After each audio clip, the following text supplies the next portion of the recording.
To our YouTube channel the Aryan learning lab.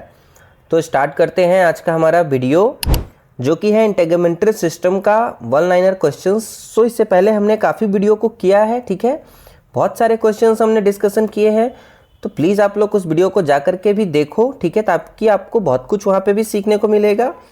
तो आज start करते हैं आज का हमारा वन लाइनर क्वेश्चंस। काफ़ी जो है इंटरेस्टिंग क्वेश्चंस है और काफ़ी कुछ हमने इस वीडियो में डिस्कशन किया है। तो प्लीज़ इस वीडियो को आप लोग लास्ट तक देखो।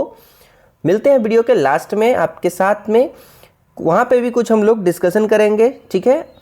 सो आज का हमारा फर्स्ट क्वेश्चन है, rule of 9 is used for to estimate of the TB-SA in burn patient.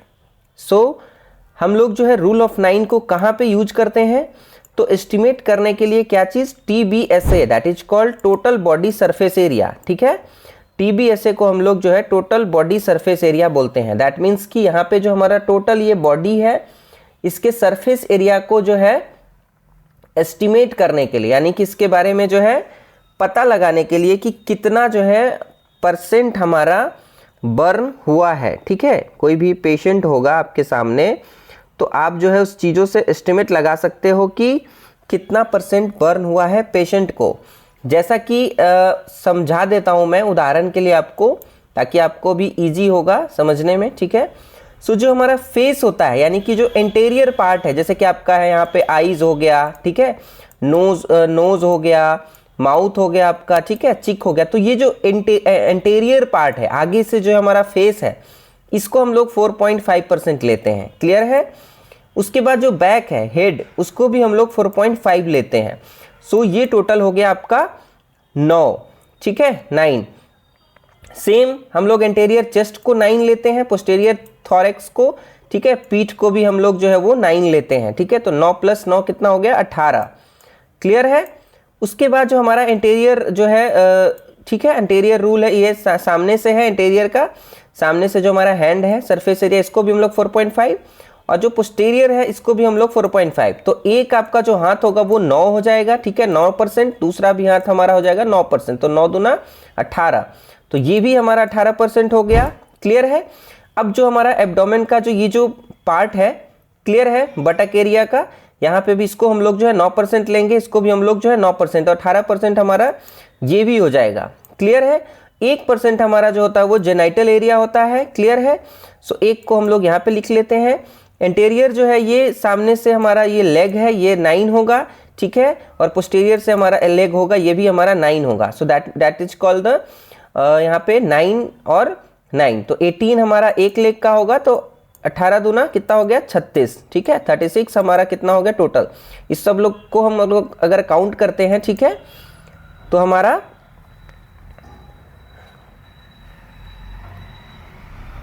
कितना हो जाएगा? 100 हमारा टोटल काउंट करके हमारा 100 हो जाएगा, क्लियर है।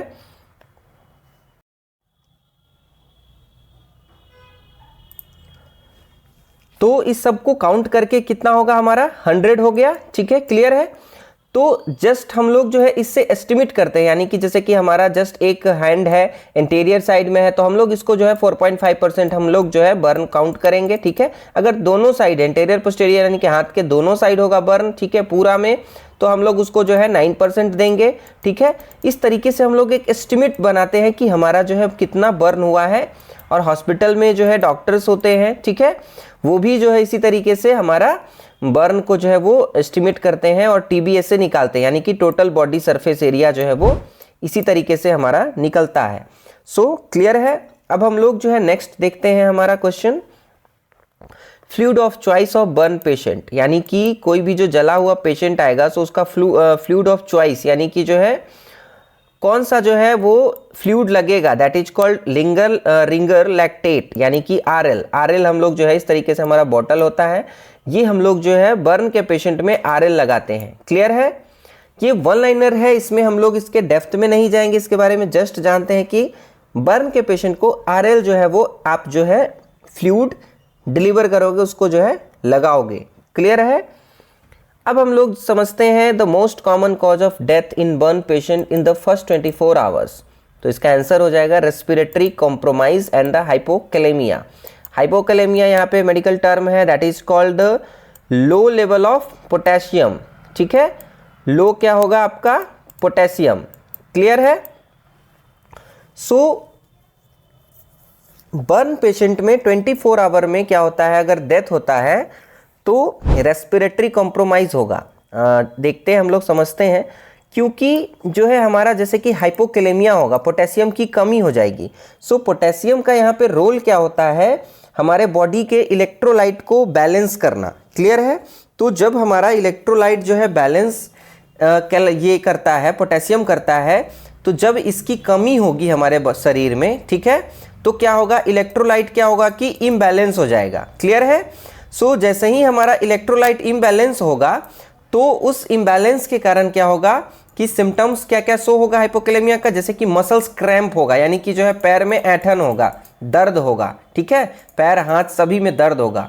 क्या होगा कि यहाँ पे लूज पड़ जाएगा skin, just because of electrolyte imbalance हो रहा है, इलेक्ट्रोलाइट की यहाँ पे कमी हो रही है, तो यहाँ पे क्या होगा कि वीकनेस हो जाएगा। ठीक है, बैटरी लो का साइन है, दैट मीन्स कि फटीग होगा, थका थका महसूस होगा। क्लियर है। इन द केस ऑफ जो है हाइपोकैलेमिया अगर सीवियर है होगा तो उसमें क्या हो सकता है, माइट बी पैरालिसिस भी हो सकता है। क्लियर है। कॉन्स्टिपेशन हो जाएगा ड्यू टू जो है वाटर मॉलिक्यूल जो है, इलेक्ट्रोलाइट जो है वो कमी हो जाएगी। रेस्पिरेटरी फेलियर यहाँ पे जो है वो रेस्पिरेटरी कॉम्प्रोमाइज और रेस्पिरेटरी फेलियर हमारा, दिस इज द बिगेस्ट जो है यहाँ पे साइन, और ये भी जो है हम लोग होगा। ठीक है, अगर किसी को हाइपोकैलेमिया होता है तो यहाँ पे रेस्पिरेशन ही फेलियर हो जाएगा, क्योंकि जो है वो हमारा लंग्स है वो प्रॉपरली जो है फंक्शंस नहीं करता है। जैसे ही इलेक्ट्रोलाइट इम्बैलेंस होता है ना, तो जो वाइटल ऑर्गन होते हैं ना, बॉडी के जो मेजर ऑर्गन होते हैं, वो भी जो है हैम्पर हो जाता है। क्लियर है।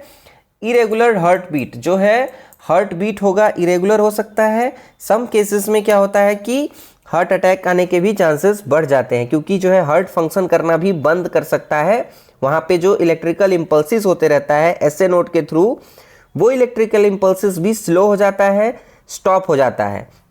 सो आई होप कि ये क्लियर हो गया होगा कि क्यों जो है 24 आवर्स के अंदर में जो है इसमें जो है हाइपोकैलेमिया के अंदर में डेथ हो जाता है। क्लियर है। अब हम लोग नेक्स्ट डिस्कशन करते हैं, ये इन्फेक्शन है, हाइपोकैलेमिया इन्फेक्शन। ठीक है, अब हम लोग डिस्कशन करते हैं the most common type of burn injury. So that is called the thermal. Thermal मतलब होता है कि हीट। ठीक है, हीट, हॉट।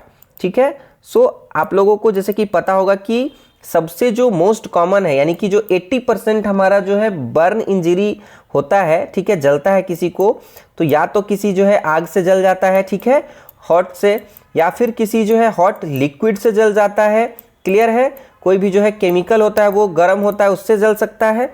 सो जो मोस्ट कॉमन है वो हमारा है थर्मल, जिसको 80% तक जो है बर्न इंजरी वो किससे होता है, हमारा थर्मल, यानी कि जो है गर्म चीज़ों से हमें इंजरी होता है, बर्न इंजरी। क्लियर है। अब हम लोग नेक्स्ट डिस्कशन करते हैं, which type of burn injury is the painless. ठीक है। सो 3rd and 4th डिग्री।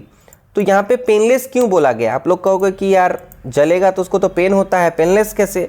तो भगवान न करे, लेकिन आप लोगों को जो है नॉर्मल बर्न हुआ है। ठीक है।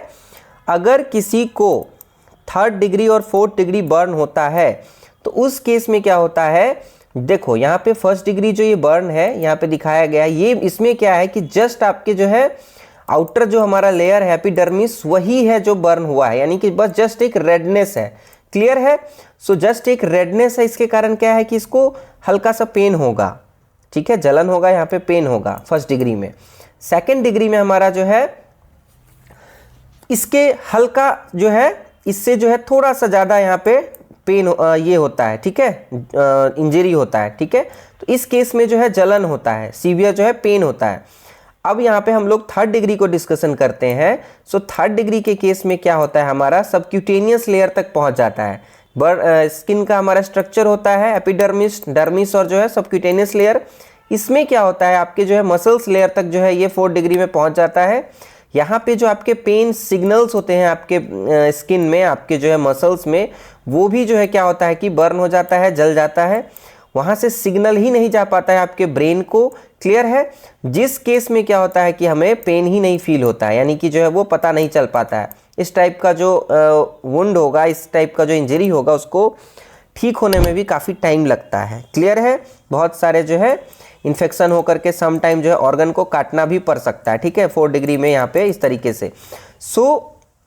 सॉरी, तो उसी केस में जो है हमारा पेनलेस होगा, यानी कि यहाँ से पेन जो स्टिमुलाई हमें मिलता है ब्रेन से, ठीक है, वो स्टिमुलाई ही हमारा ख़त्म हो जाता है, यानी कि मैसेज ही नहीं जा पाता है, तो क्या होगा कि हमें पेन फील नहीं होगा। सो क्लियर है।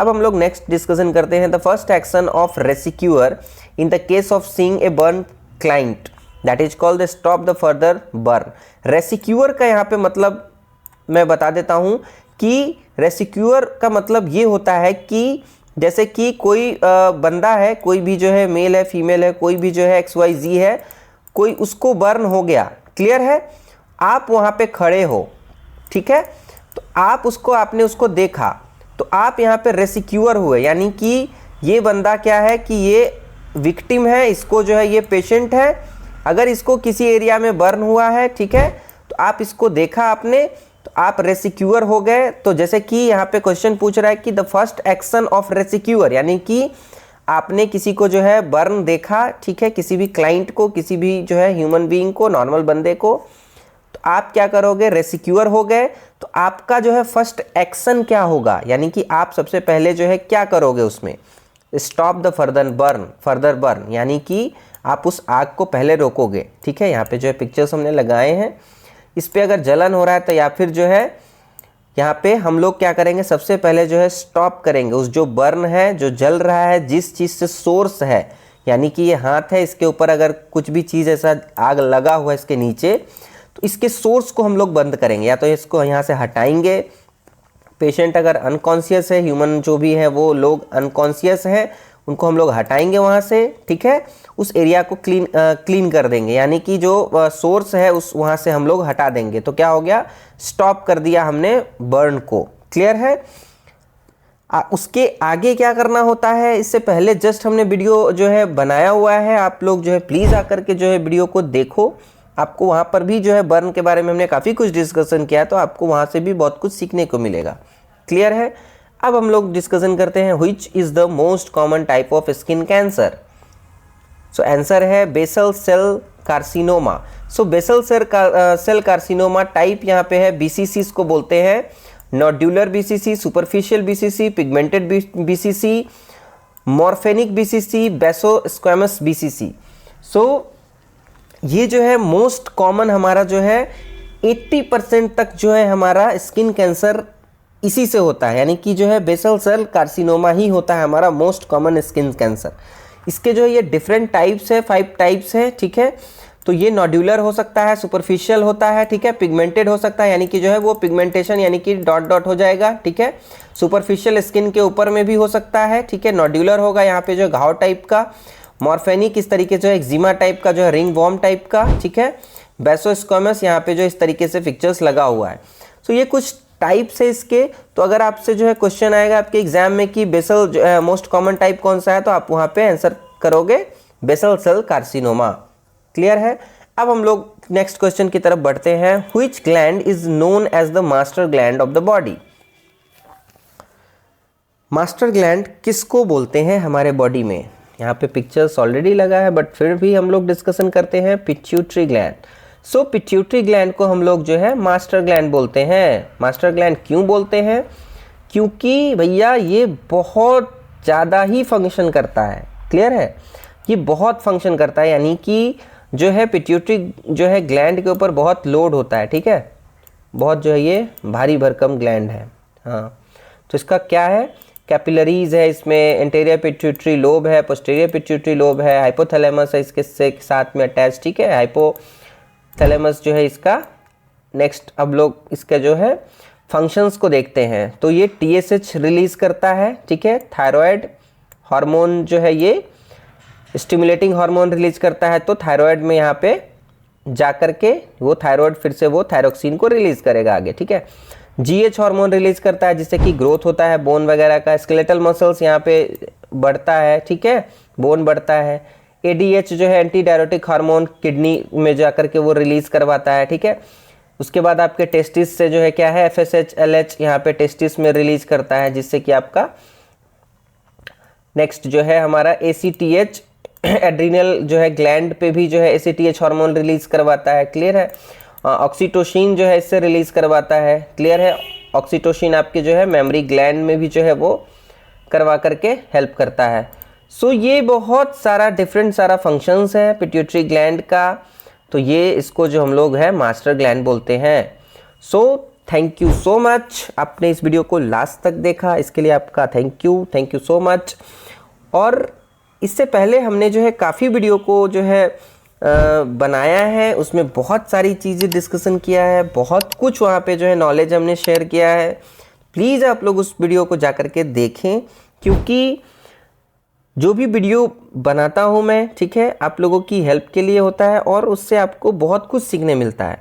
प्लीज़ आप लोग जो है वीडियो को देखें, जिनको भी नीड है, जिनको भी ज़रूरत है, उनके पास जो है शेयर करें अपने फ्रेंड्स के साथ में, ठीक है, ताकि उनको भी बहुत कुछ जो है वो फ्री ऑफ कॉस्ट सीखने को मिले, पढ़ने को मिले, ठीक है। तो मिलते हैं हम लोग नेक्स्ट वीडियो में, तब तक के लिए जो है अपनी स्टडी को कंटिन्यू रखें, आप पढ़ाई करते रहें, नॉलेज शेयर करते रहें, ठीक है। अगर आपके कुछ भी सुझाव हो, कुछ भी सजेशंस हैं, तो प्लीज़ आप लोग जो है कमेंट करें, ताकि जो है हम लोग उसको सॉर्ट आउट करेंगे, मिलके डिस्कशन करेंगे, पढ़ेंगे, आगे बढ़ेंगे, ठीक है।